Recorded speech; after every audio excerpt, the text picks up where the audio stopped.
So her name is Miso. It means smile in Korean. The reason why I leaned towards that name was because I actually didn't go to the shelter to adopt her. It was kind of like a gift from my housemates to me for my birthday. But the picture they sent me, she looked really cute, like in terms of like, look at her face. Like, so it was her, except a lot more dirtier and a lot skinnier, I think. But then another thing that kind of hit me was that she was very like, she looked sad. She had this kind of face, except like her eyes were very like sad, right? And then so my initial goal was to make her smile. I've seen her get really excited when we're on the outside, but she doesn't really smile still as much. So my hope is one day she'll be a dog that smiles a lot. So there's a lot of changes that occurred, I think, especially when she initially came in, especially because she is my first dog. I was allergic to animal fur growing up, and so yeah, I didn't grow up with a pet. And so when I did quote unquote research, like I did expect this pet to require a lot of time commitment, but when we actually adopted her, it was a big change for me in terms of emotional change too, and physical changes as well.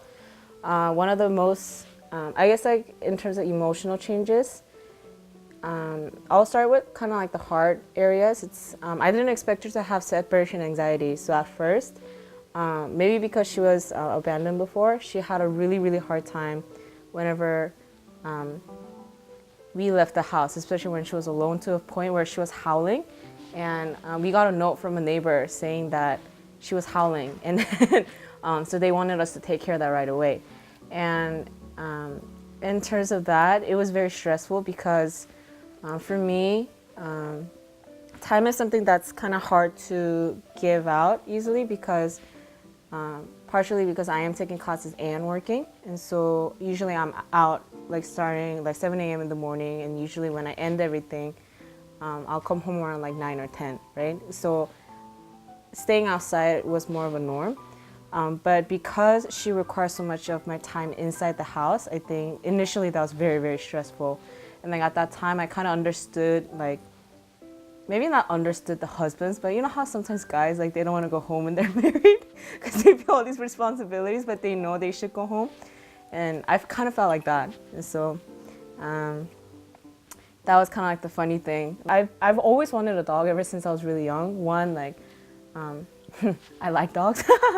And then another thing, I think, maybe for me, there was like a partial, like a fantasy to it too, because it's like, oh, like, you know, when you look at like people that have like dogs that are really loyal, it's like they can walk, right? But then they don't have a leash on, but then the dog will like walk slowly by themselves. And then when they go to like cafes, like they sit outside and they sit down, they read their books, and the dog's like lying down next to it. And like for me, it's just like, especially because I think I enjoy that kind of like, you know, like downtime too, like, you know, sitting at a cafe, reading a book, or even like studying there too. And so, or like even walking outside with a dog, like that was like a fantasy for me too, right?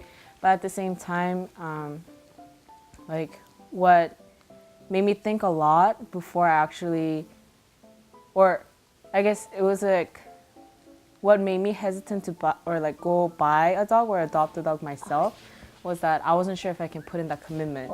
And I didn't want to commit to something that I know that it's not realistic to do. But I feel like in terms of like the reason why a lot of dogs get abandoned is I don't want to assume, but a lot of times, you know, like because dogs are something that I think a lot of people want, right? Like that idea of having a dog is something that a lot of people go after, but little do they know is what kind of commitment, you know, it is required to have a dog, you know, in terms of feeding, in terms of taking out, giving them enough exercise, building relationship with them. Is pretty much having a baby that doesn't need education or like, you know, it doesn't, yeah, like, I mean, like, it's a lot less than having a baby, I'm sure, but, you know, it's like, it's a big chunk of commitment, right? And so I think a lot of abandonment happens when they get a dog and then realize how much it takes and how much, whether it is their fault or not. I think that's where a lot of unfortunate events happen. And so I think that's why a lot of dogs get abandoned. Yeah.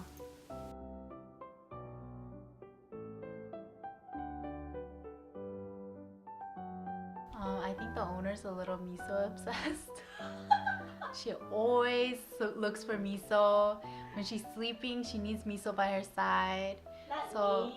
In the beginning, she didn't really she wasn't used to it, but then now she's like a Miso magnet. She needs Miso to do everything.